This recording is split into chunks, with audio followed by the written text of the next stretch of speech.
This is a University of Otago podcast.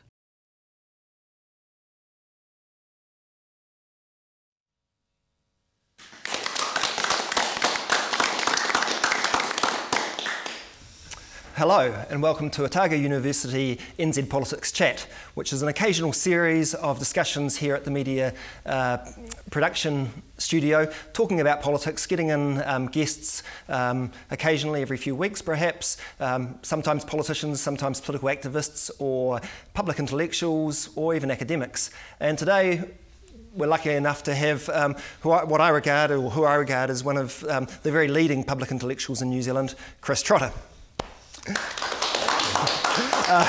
Kind of, yeah. So what we're trying to do here is just have a discussion, really, an informal discussion, trying to tease out some ideas about politics and get the view of, some of your views on things. And today I'm really interested in discussing the idea of the state or the health of the New Zealand left in 2012, because I know this is really your expertise.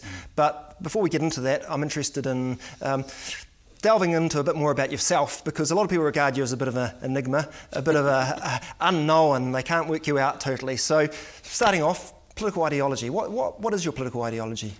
Well, I did one of those tests. I think it's called the Political Compass test. Yeah, politicalcompass.org. Yeah. Which has the two axes. One is left-right and the other one is authoritarian-libertarian. And when I completed the test and clicked the little button on the screen, I ended up about as far as you could go on the left axis and about as far down as you could go on the libertarian axis.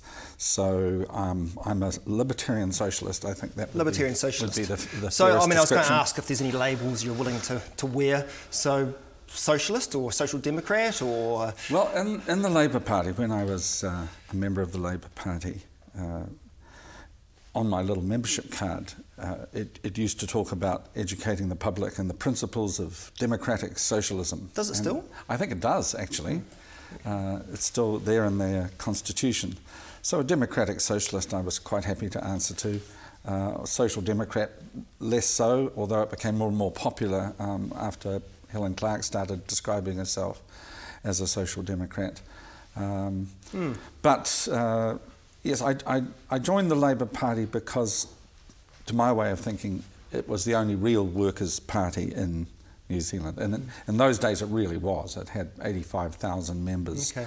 Most of whom at that time were still members of the working class. And we'll come back to some of those metrics and numbers and things when we talk about the state of the left in New Zealand. But actually, I've known you for a long time, actually, and I remember having a conversation maybe 15 years ago where I asked you the same question, really. Are you a socialist or a social democrat, or what? Are you a revolutionary? And I think you said something along the lines of, I'm a social democrat who desperately wants to believe in socialist revolution but doesn't, or something to that effect. I think, because we were discussing this earlier, nothing is real.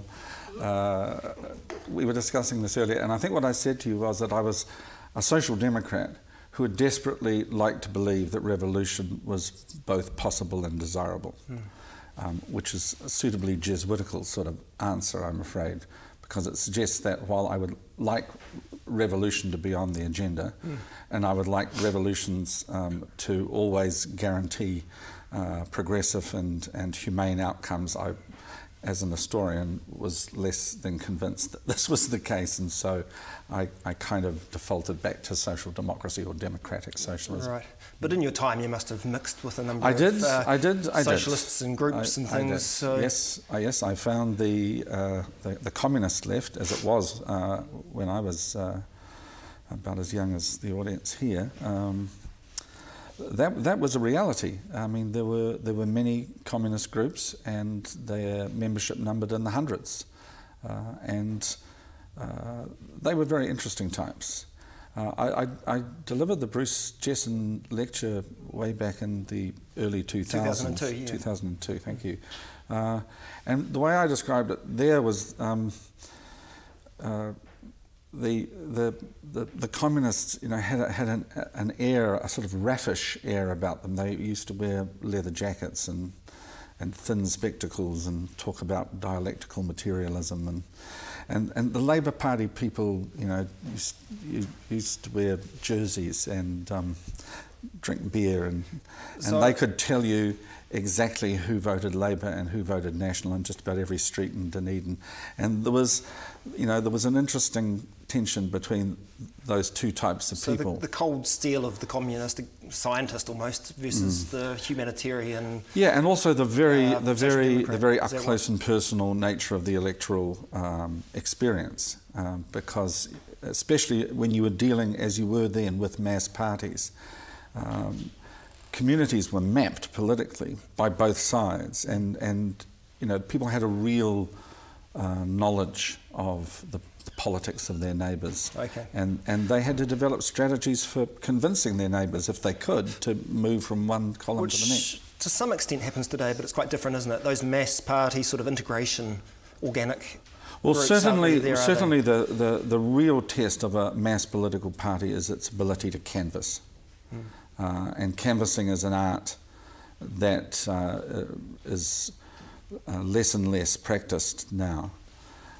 But if you were in the youth wing of the Labour Party, you were cannon fodder for this sort of activity. And on a Saturday morning, you'd be rounded up by people like the former MP here, Pete Hodgson, who used to be the regional organiser, and you'd be given a clipboard.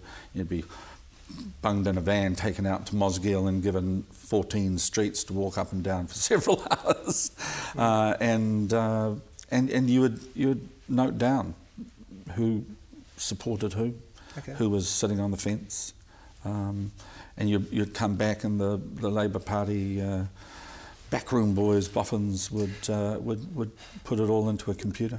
Okay, but apart from the computer stuff, was it a sort of real transmission belt between the people and the leadership? Did the mass party sort of communicate things up and down? Is that how it worked? Well, yes, it did work that way, but the most important thing you get from canvassing is how little support there is for the ideas of the communists. Sure. That's what you really get. And if you're at all starry-eyed about the prospects of left-wing revolt, marching up and down working-class streets in Mosgiel will dampen your ardour quite quickly, I can assure you. And that's what you really learn. Okay. You have face-to-face contact with ordinary people, and you're talking politics, and you're hearing what they think, and that's invaluable. And often I think the members of the Workers' Communist League, which was heavily weighted with students, they could quote you, capital, chapter and verse, but I don't think they often stood on doorsteps talking to people about revolution, no. Okay, so what other influences created the Chris Trotter of today? Who are your political heroes or, authors? I guess, one of the very first figures that I really admired, this was just in terms of current affairs, things that you would read in the newspaper or see on television, was Salvador Allende, the president of Chile from 1970 to 1973, who's the first elected Marxist leader in the world, I think. He was certainly billed as such by his enemies in the United States. They were very convinced that he was a Marxist, as indeed I think he was. But the story of Allende is tragic, of course, because he ended up committing suicide in the Moneda Palace while the Skyhawks rained down their death from above and the tanks rolled up to... So it was a pressured suicide, really, wasn't it? It wasn't a... Oh, yeah. Well, I think he preferred to kill himself rather than be killed. But, this was a tragic figure, but also an heroic figure, because he didn't look like Che Guevara. He looked like your average English lecturer, or philosopher. He was nevertheless someone who genuinely tried to mobilise his people, and genuinely tried to empower them. And this, of course, is why he met the end he did. So what lessons did you take from this? It taught me that it was possible to mobilise the mass of a people, in this case the Chileans, but it also taught me that there would be consequences, and that you need to be aware of that. I don't shy away from the possibility of massive resistance from the right. In fact, you need to anticipate that. But by the same token, you don't want to be one of these people who thinks that you can do radical things and nothing will happen. Right. So that could be taken as a lesson leading to moderation on the part of left-wing parties or governments, that you shouldn't do too much or else it won't last. Or, well, I think or does it mean I think a lot of Social Democrats took that lesson. Yeah.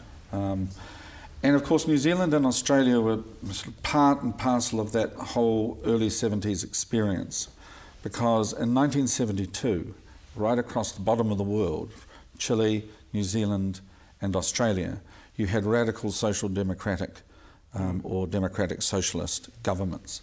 By 1975, they were all gone. Allende killed himself with the tanks, rumbling towards him. Gough Whitlam had been deposed by the Governor-General, and Norman Kirk had died in office. Okay.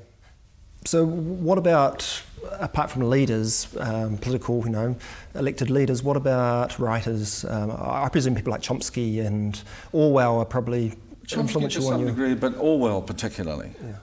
Orwell overwhelmingly. On my office wall, I have George Orwell's 6 Rules for Good Political Writing. Right. No, George Orwell. Yeah. Is that who you try and be?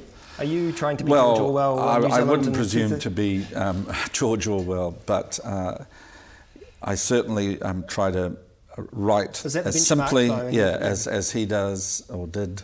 And I think my politics is similar to his, in as much as he was always guided, I think, by the reality of working class life, not the theory about it or the romance about it. I mean, you read Road to Wigan Pier.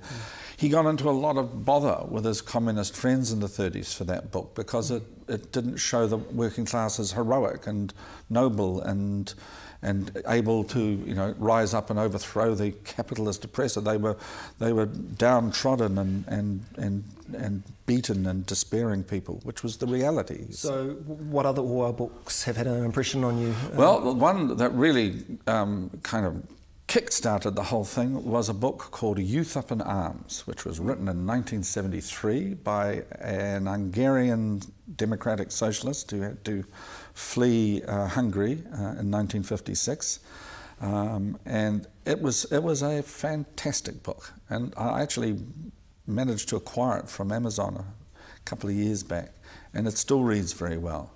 And he talked about the third revolution. There was the first revolution in Russia. This is the sort of the Soviet experience. Of course, the Soviet Union was still very much around in those days. First revolution was in February. That was the one kicked off by the big demonstrations of women. The second, of course, was the Bolshevik revolution. And the one which he called the third revolution was the one that the sailors at Kronstadt tried to initiate in 1921, which was to rescue the democratic aspects of the communist revolution in Russia, and that's the sort of writer he was. So people that normally talk about that third revolution would see themselves as anarchists. So no, he's definitely not an anarchist. But, yeah. No, he was very much a socialist, but he wanted a democratic socialism over and above everything else.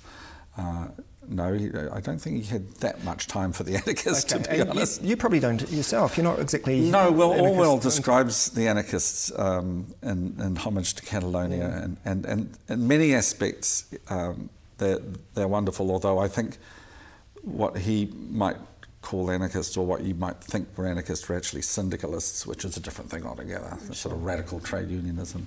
But other descriptions, of the anarchists turning up to the front on the back of a borrowed truck with their rifles and firing a few rounds and saying, oh, well, it's enough for today. we're going back home now. And I was thinking, okay, well, there's freedom and there's freedom, comrades, and that's taking it a step too far, What about contemporary writers? What about Pilger, John Pilger. Who else? Who are the sort of people that you read internationally that have an impression on you? There's Pilger, but there's the other guy based in the Middle East, Fisk. Robert Fisk, Fisk, of course. yeah. I'm a big fan of Fisk's, and I've met Robert Fisk, and he's a very impressive, very charismatic journalist. I'm a great admirer of John Stevenson, who's a close friend of mine, who's our own, just about our only war correspondent. Much undervalued. Yeah, but he has made a contribution. His article in Metro, Eyes Wide Shut, about Afghanistan, boy, did that strike a nerve in the Beehive. Okay. It really struck a nerve. And I think it opened up that debate to the point where the government, even if it was strongly pressured by the United States to go into Iran, for example, I think the climate now would make that extremely difficult. Okay. I think John's contributed to that. Okay, so we're talking about the media and journalists. Yeah. Who else, if any, impresses you in New Zealand? I mean, what political journalists or commentators do you always read? Because, are there any... I've always read Colin James, and not just because he gave me my first big break in journalism. I think, Colin and I would have some major political, ideological differences, but in his heyday, he was a very, very capable political journalist, because he used to actually go right down into the base of the political parties, and he used to talent spot, essentially.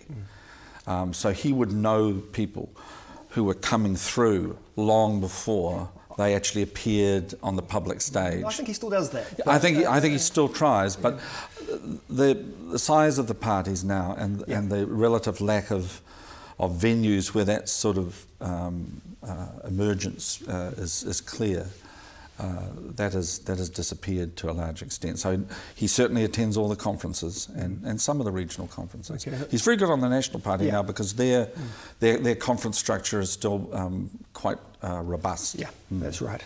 So who else? Anyone? I always read John Armstrong, the Herald's political correspondent. He's a very astute observer of New Zealand politics. Fran O'Sullivan, although she's far to the right of me, she is nevertheless an excellent business journalist. Well, this is something that strikes me about you. You take the right very seriously. So unlike a lot of other political activists or commentators on the left, you don't dismiss the right as being something that can't teach, someone that, Fran O'Sullivan would be dismissed by some as just a neoliberal who can't teach us anything. And has been quite rudely recently in the Standard, that's right, I have to say. Well, I don't know who said it. Some wise old sage long ago said, know your enemy. It's like the very first, rule is know your enemy. So when I received invitations from the Business Roundtable, as I did, to my consternation when I had started appearing in the press, to turn up to the Ron Trotter Memorial Lecture. Perhaps they thought I was some relation. But anyway, I mean, I thought, yes, well, I'm definitely going to go to this, because you get a feel for these people. And, to have a drink with someone and talk politics is very different from just reading a press release or hearing a soundbite on television. You pick up a lot more that way. So, yeah, I've never turned down a free drink. Of course, and help yourself to more coffee. Now, this is probably a good point to just remind everyone that this is streaming live on the internet, and hopefully will be available on YouTube and for download on iTunes eventually. And people are following in the Twitter sphere as well, using the hashtag NZ Politics Chat. Now, I would just see if Nikki Lomax, she's following the Twitter sphere. Is anyone coming in with any questions yet? Quite quiet. Quiet. Okay, so out on Twitter, send in your questions. Now, there was one earlier. Honestly, this is a genuine question, not from me, from Jeffrey Miller in Germany.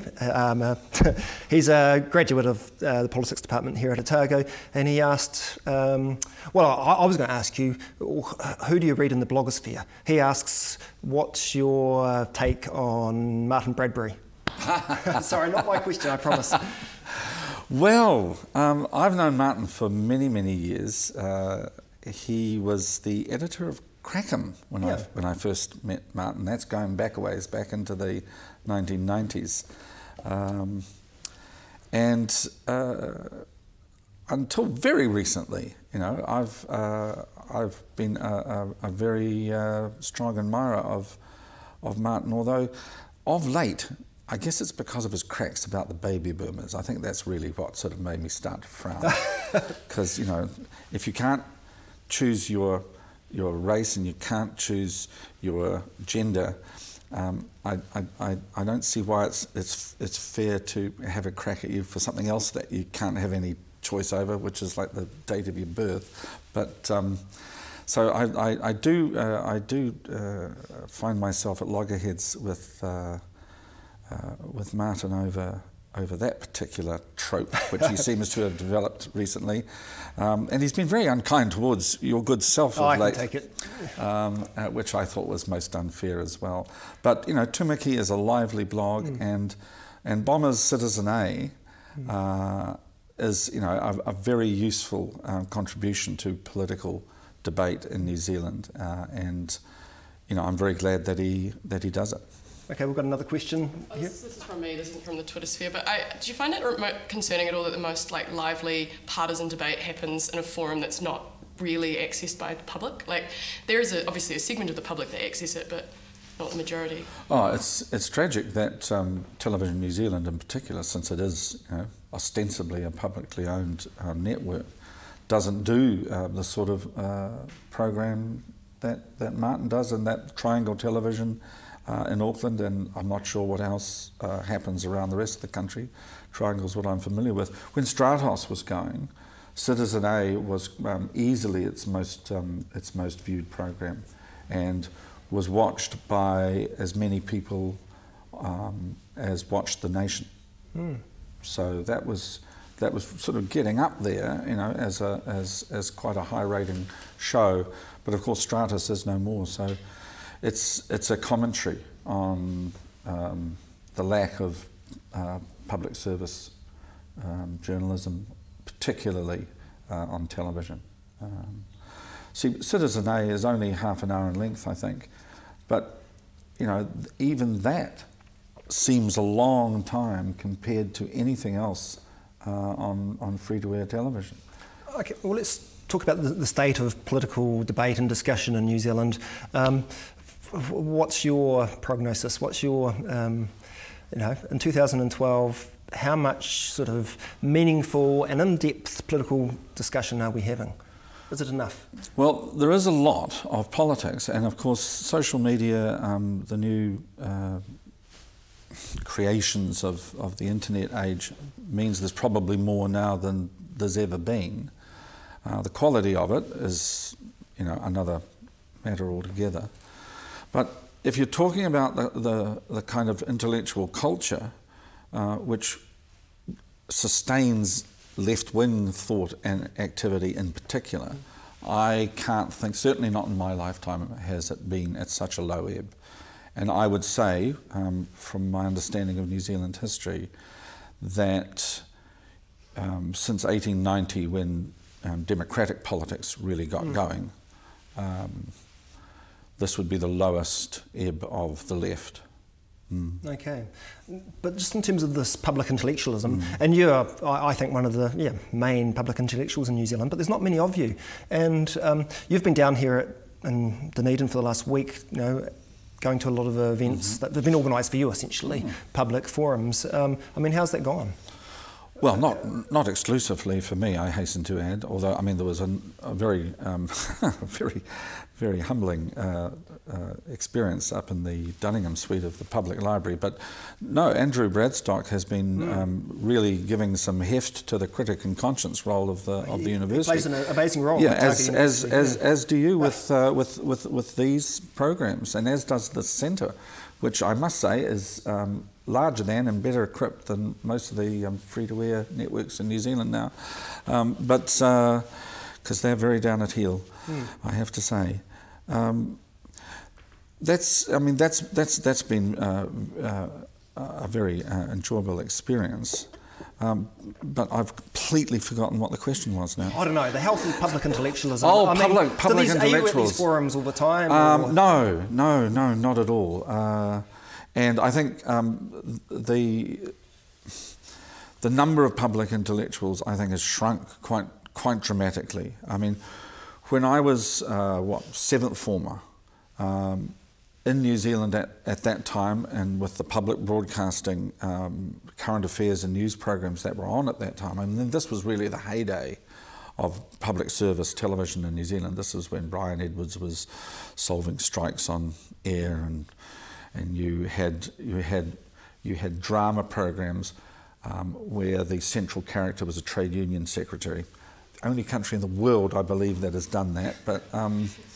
But you know, this was a great time. But there were people, you could reel them off. There were people like Jack Shawcrass. There were people like Tony Simpson. There were people like Bill Such. There were people like Bob Chapman. People like Keith Jackson. I mean, the list just went on and on. Many of them were academics, and you know, the discussion of political issues was not simply limited to full-time politicians. Okay. Yeah. So what's happened? Well, the opportunity for those sort of people to contribute is simply not there anymore. I mean, television doesn't do what it used to do. You know, the classic example of this, I guess, is the party political conference. In the 60s and the 70s, party political conferences lasted 2 or 3 days. NZBC, as it was then, used to send an outside broadcast unit to the conference. They would set up a studio in the town hall where these things were usually taking place. And for 3 days, at the end of the broadcast, 10 o'clock at night, there would be a 20-minute program, a roundup of what had happened that day on the conference floor. And there would be film of speeches, there'd be discussion with people like Keith Jackson and Bob Chapman, who would come in and speak knowledgeably about what had happened. 3 days, 20 minutes, 1 hour devoted entirely to a political conference. I remember when Linda Clark was political editor for TVNZ, she came back to the bar where we were all drinking, and we watched the news, and she said, "Oh, no, that's good, 2 minutes 37. Right. And probably since then it's probably got shorter since then. So I'm not sure if you're blaming the media or the political conferences, or I mean, well, the conferences were much more democratic. In other words, they were much less controlled by. Because they're stage managed. They're totally stage managed now, so there is some justification for not paying them a lot of attention. But it's a chicken and egg, or it's a circular argument. If the media isn't there to record people, then... Well, some would say it's actually the opposite. It's because the media are there recording people that it's become so stage managed, and the parties have learnt not to allow their weaknesses or their democratic debate to be on show. I mean, you could say that, but I mean, I think what really did it, particularly for the Labour Party, and since we're talking about the left, that's probably a good place to start. After the 80s, once Helen had got firm control of the Labour Party, she never again wanted the party to take on the role that it took in the Rogernomics period, when it became, in effect, the strongest opposition to what was happening. And boy, they were real conferences. Right. That was blood and guts and veins in your teeth. It was full on, and it was all there, and the TV cameras caught it all, and she never wanted that to happen again. And I think around the world, you've got the stage managers, the spin doctors moving in to control it all, control the image, control the message. So outside these actual annual conferences, what sort of debate do you detect goes on within the political parties? Do they have the electoral branch meetings with, remit discussions that end up changing policy, or internal? No, it's not the same at all. Once again, as a result of the divisions that were caused by the onset of neoliberalism, courtesy of the Labour Party, the fourth Labour government, you got a change in the way policy was discussed and debated within the Labour Party itself. You got the rise of policy committees and groups that were set up to really make sure that the process of forwarding remits to the annual conference was much more tightly controlled. and that's taken a lot of the life out of political conferences, particularly Labour conferences. Okay, we've got a question from the floor. Finally, this is Darryl Hall, OUSA General Manager, I believe. Yes, I won't ask anything about that. Do you think the Labour caucus chose the right leader, and what is he right for? If I had been sitting in that caucus, I would have voted for David Shearer. If the Labour Party in New Zealand had a system even akin to the one that prevails in the UK, David Cunliffe would be the leader of the party now. If the leadership of the party had been determined by a straw vote of the various meetings around the country, David Cunliffe would have been overwhelmingly the leader of the Labour Party now. But the reason I backed David Shearer, and the reason if I'd been in the caucus I would have backed David Shearer, is because in the current political environment, I think his personality is one which New Zealanders outside the political parties are more likely to respond to than not. He's got to prove now that you know, what you might want to loosely call that sort of Ed Hillary factor. You know, he's kind of rugged, he's loose, he's not very articulate, but he feels honest, he feels genuine. Authenticity, you know, the existentialists call it. And now he's got to prove that he's got the progressive policy program to suit his personality and to give some meaning to his backstory, because he's got a great backstory. Okay, but he's had 2 months, 3 months well, now. Yeah, and I would actually say, given what actually happened, that the party itself would overwhelmingly have preferred David Cunliffe, that he's got about 12 months. Okay. You know, if he hasn't lived up to his backstory within 12 months, I don't think it'll be David Cunliffe. I think it'll be Grant Robertson and Jacinda Ardern. That's what I think. Maybe we'll come back to that. But in terms of Shearer, have you had any doubts about the wiseness of putting him in? Buyer's remorse. Buyer's remorse. Buyer's remorse. Just a little bit. Yes, bit. yes. What's the story with the Ports of Auckland? Why do you think Labour have been so silent on that? Well, I mean, this is one of the worrying things, I believe, about David Shearer. I think he is advised by a number of interesting individuals, including former Alliance spin doctor and general factotum John Pagani. Yeah, always in there. Yes, yes. Yeah. And I would have hoped that in spite of the urgings of caution, he would have made some statement, even if it was just a brief throwaway, ostensibly, throwaway line that had been carefully rehearsed, of course, about Labour's origins in the unions, and of course, our sympathies and our allegiances are with working people trying to defend their wages and conditions. I mean, something as simple as that.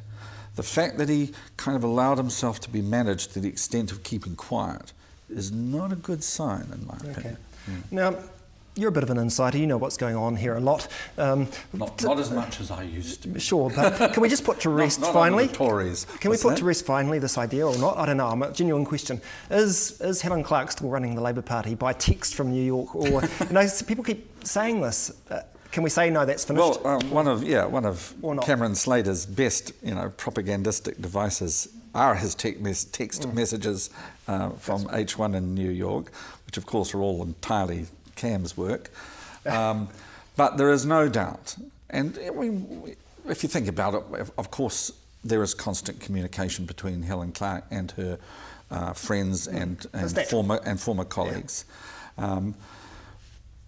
I think there's probably been, some intervention from the former leader, particularly at moments of crisis. I mean, Darren Hughes affair, that sort of thing.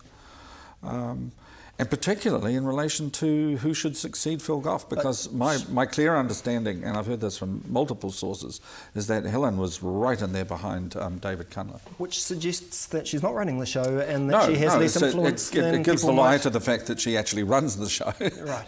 Perhaps it's fairer to say she's still trying to run the show. Well, she's still the ghost in the machine to some extent, isn't she, in terms of that she's Not so much a ghost. Okay. But she has fashioned the party after, 15 years of leadership in a certain way, and it is still her creation. Would that be? Her legacy is very strong, and it's not altogether benign. Right. I think that's what I would say. Nobody has led the Labour Party for longer than Helen Clark. Helen Clark became the leader after years and years of indefatigable party work. She knew not only where all the bodies were buried, but who had buried them and where the shovels were. So she understood and was able to control that party to an extent which no one else has been able to do. And what that meant was, I think, that a certain type of person came into the Labour Party and succeeded in the Labour Party who knew how to succeed in Helen's world. Okay. Right? Now, we've got another question at the back here. Yes, it's a little bit of a change of subject, but Robert Patman was talking about that governments wouldn't really be able to get away with as much as they could previously because of the interconnectedness now with the internet and so on. Now, I belong to a VAZ, and I'm sure a lot of people in the room do, AVAAZ. Do you know of that? Oh, well, it's very worthwhile. You need to get onto that, Chris. They support humane causes. I was actually reading about them in The Economist and in The Times and in The Guardian, getting very positive reviews. For example, in Syria, they were the outfit that were able to get several $1 million of medical aid in. Wow. You get these emails and you click your email and you sit and you watch that Elizabeth Anderson from New Zealand 14 seconds ago, and then these people from all around the world. It is a hugely powerful force. Yeah. Now, what I would like to see, to do with the asset sales here, for example, is a smaller version of a VAS, particularly for New Zealand. Yeah, I don't think the full extent of social media and its political guise has been realised yet in New Zealand. It certainly is a crucial factor now in American politics. And, you know, the Syrian example is instructive. Public opinion, international public opinion, which is now being brought to bear on the Syrian crisis, it hasn't caused the guns to become silent. Assad's army is still pounding away at its own citizens. But compared to what happened the last time the Assads quelled dissent in their own country, it is in a different category altogether. 20,000 people were killed by Assad's father 20 odd years ago. And the world hardly noticed. Far fewer people have been killed to date, and the whole world is focused on what is happening in Homs and Damascus. And so that is hopeful.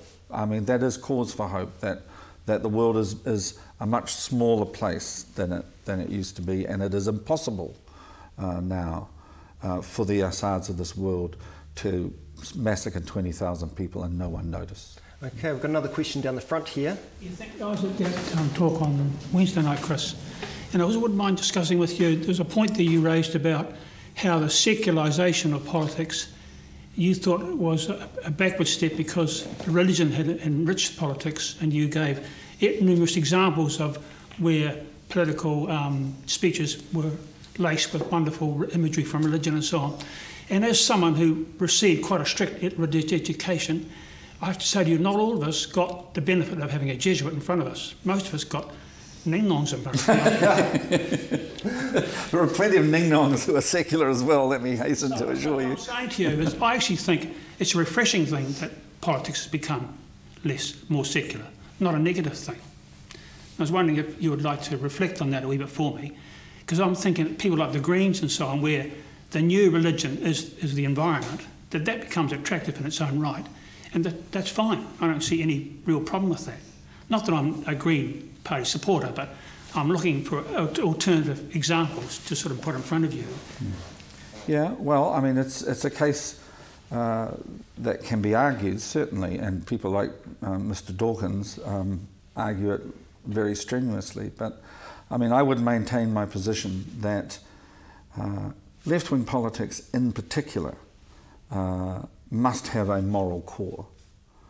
And the great religious traditions, whether they be Christian, Judaic, Muslim or Buddhist, have infused, the politics of their cultures with that moral power, that moral force that those who seek change need to succeed. As I think I said the other night when we were discussing religion much more closely, secularism, it seemed to me, was at its most persuasive in the years when it had only just severed its relationship with the religious traditions of the past. Thinking of people now like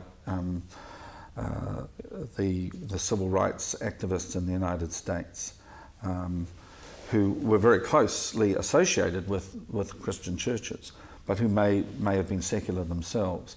I think the further we have come from that tradition, the morality is somehow less persuasive.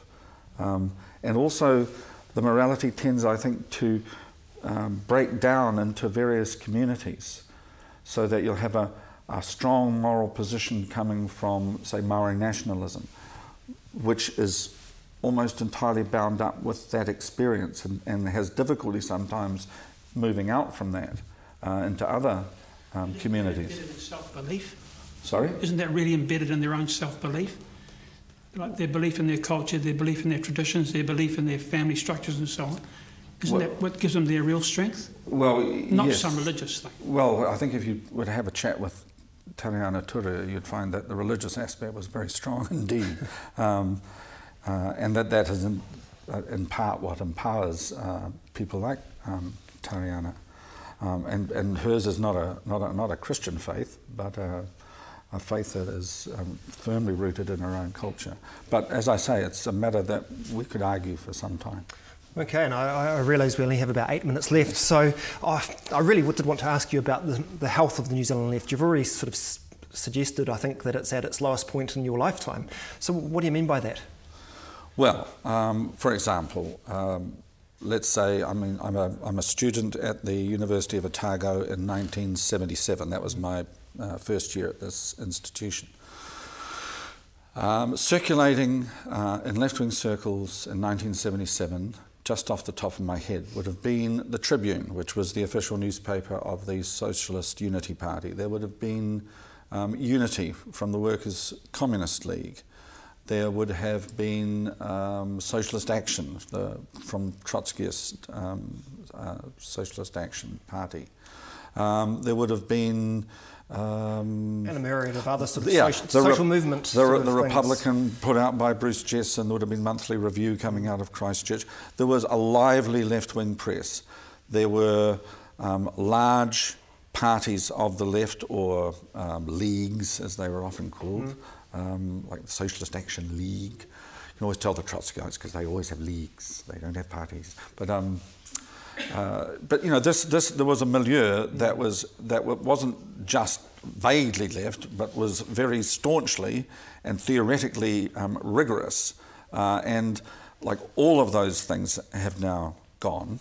So what is there? I mean, there can't be much around. All that is left of the publications of those times is Foreign Control Watchdog, which dear old Murray Horton, based in Christchurch, still produces. It's the last man standing. Okay. And that's been going since the early 70s. But I think that's probably the last of that great stable of publications. Foreign Control Watchdog is probably the last one left. What about activists? I mean, what's the sort of size, do you think? I think you have a good insight into this, probably, the size of the activist left in New Zealand. Well, let's assume when you say left, you're including everybody from the minuscule communist parties like the Workers' Party or Socialist Aotearoa, all the way to the Labour Party, including the Green Slate. Well, given if an activist is usually one of about 10% of a general membership, right? If you've got 1 in 10 of your people being active, you're doing very well. Well, what's the Labour Party's membership? Well, the Labour Party's membership, being very generous, so you could say it was somewhere between 5 and 10,000, although I think it's probably nearer 5 than 10, all right? So that's 500. The Greens, their membership is growing quite rapidly. I think it's probably close to 4,000 now. About 4. So that's 400, so we're getting close to 1,000. Now, all of the smaller parties, from the Alliance right through to the Workers' Party, how many members? Let's be really generous, say across the whole lot, 250, 300. So that's another 20 or 30. So you're really scraping to get to 1,000 people across the whole of New Zealand. And that's way smaller than it used to be. I mean, a Labour Party of 85,000 has 8,500 activists. That's right. I think we've got a Twitter question from Nikki. Oh, it's not a Twitter question, it's my own again. Do you think that socialism is a dirty word in New Zealand like it is in the US? Well, it was a dirty word everywhere in the Cold War because our enemies lived in a place called the Union of Soviet Socialist Republics, or Socialist Soviet, or Soviet Socialist, or something. USSR anyway. They were the enemy. They were the ones we were better dead than red. And so, people tried to avoid using the word if they could. I knew an American who said, it's really hard to be a left-winger in the United States. And one of the things you've got to be very good at is coming up with suitable synonyms for Marxist terms. And they are very good at it, Participatory democracy, wonderful stuff. But it's always been difficult, probably less so here because we have a Labour Party. Its traditions hark back to the United Kingdom, where socialism, while a dirty word for people like Margaret Thatcher, in large parts of the United Kingdom was very much a good thing.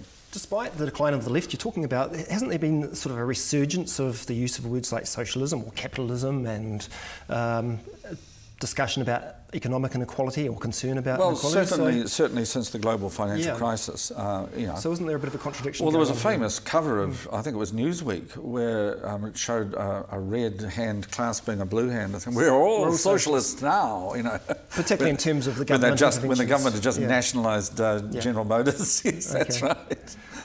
Okay. Yeah. Now I think we've only got a couple of minutes left, so I just wanted to come back a bit more to you and your political ideology, because at the start you talked about being a libertarian socialist. So the libertarian element, what's that about?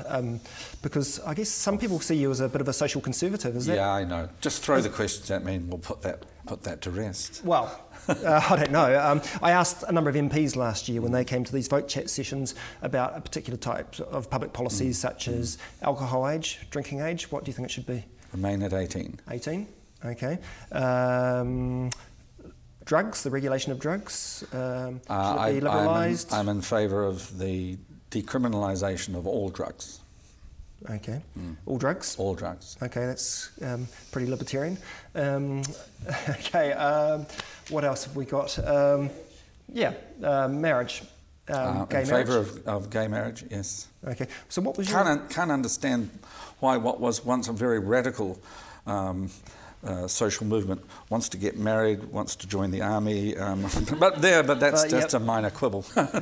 Okay, so I guess some people would paint you as socially conservative because you aren't so big on identity politics. Is that? I'm branded as such because of that experience of going door to door, Bryce. I'm lucky enough, I think I'm lucky enough, when I'm discussing issues like this, to hear in the back of my head the voices of ordinary people. the voices of people who used to give me lifts when I was hitchhiking around New Zealand, the voices of people on doorsteps when I was asking them how they were going to vote, the voices of working people when I worked in the trade unions and these issues were discussed. And because those voices are there always, it's much harder for me to simply embrace an issue and hold it up as an unequivocal good and brand all those who don't agree as rednecks and bigots and homophobes. So, if I understand you correctly, you're not saying that you you jettison your beliefs in libertarian or social liberal ideas, but not pushing them down people's throats, or not? No. The French have a saying, you know, "To comprendre, to reprendre." To understand all is to forgive all. So, if you've spent your life among people who are socially conservative, then you know how important some of these beliefs are to them. They're existential matters in many cases. And so to attack, you know, beliefs that are deeply, deeply held is to attack the very core of those people. And that's not a good way to get their votes. Okay, so I wonder if this comes back to what we were discussing earlier about public dialogue and political debate being very narrow. And yeah, and it's got a kind of toxic quality to it now, that if, you know, you step out of certain boundaries, you know, people come down on you from a great height. And what I would always say to people is this: if you want to change people's minds, organise, and organise from the bottom up.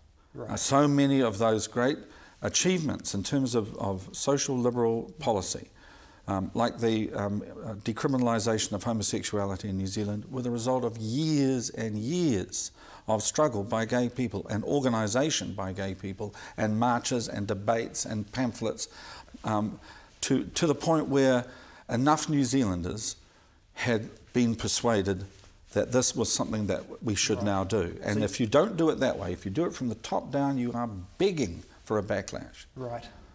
Okay, very interesting. Well, I think that's a major part of what you're about. You know, being a public intellectual and putting these points of views, trying to widen the debate with your political commentary and columns. So long may it last, and thanks for coming along, Chris. Thank you very much, Bryce. Okay. Yeah.